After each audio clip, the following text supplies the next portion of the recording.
Hello everyone, Radhe Radhe. और कहिए कैसे हैं आप सब लोग। आई होप आप सब लोग अच्छे होंगे और माँ भगवती आप सभी की मनोकामना पूर्ण करे। इसी के साथ आज का वीडियो स्टार्ट करते हैं। तो आज हम चर्चा करने वाले हैं अगन मास की पूर्णिमा के बारे में, जिसको हम दत्त पूर्णिमा भी कहते हैं। इस बार जो तिथि है दत्त पूर्णिमा की वो है 18 दिसंबर और वार जो है वो है शनिवार। शास्त्रों के अनुसार भगवान दत्तात्रेय को ब्रह्मा, विष्णु और महेश तीनों का स्वरूप माना गया है। मान्यता है कि भगवान दत्तात्रेय ने 24 गुरुओं से शिक्षा प्राप्त की थी। इन्हीं के नाम पर भगवान दत्तात्रेय संप्रदाय का उदय हुआ था। और अब पूर्णिमा जो व्रत है वो प्रारंभ कब हो रहा है, तो 18 दिसंबर को शनिवार के दिन सुबह 7:24 से प्रारंभ हो रहा है।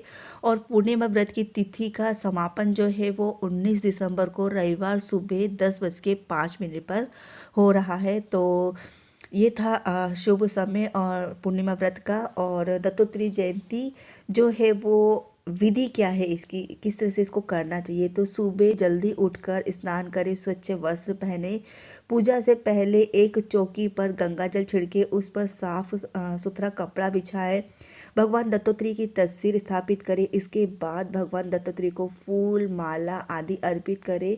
अब भगवान की धूप और दीप से विधिवत पूजा करें, अंत में आरती करें और प्रसाद चढ़ावे। तो ये थी बहुत ही सिंपल सी दत्तात्रेय भगवान की पूजा। और दत्तात्रेय भगवान की कथा क्या है, तो चलिए वो भी सुन लेते हैं। एक बार महर्षि अत्रि मुनि की पत्नी अनुसुईया के पतिव्रता धर्म की परीक्षा लेने के लिए तीनों देव ब्रह्मा, विष्णु, महेश पृथ्वी लोक पहुंचे।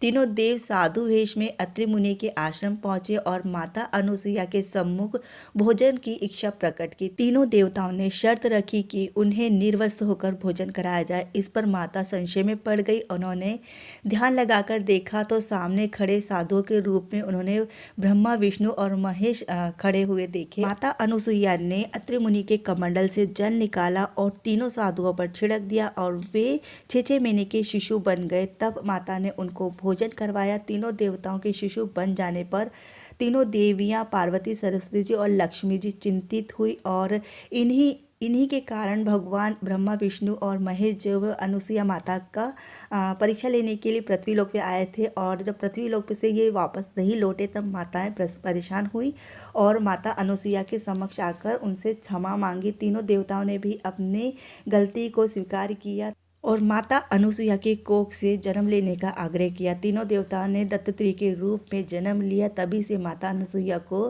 पुत्रदायिनी के रूप में पूजा जाता है। तो ये थी दत्त पूर्णिमा के बारे में जानकारी। और आप लोग को मेरी ये कथा और जानकारी कैसी लगी कमेंट करके ज़रूर बताइएगा। फिर मिलती हूँ नई जानकारी के साथ में, तब तक के लिए राधे राधे।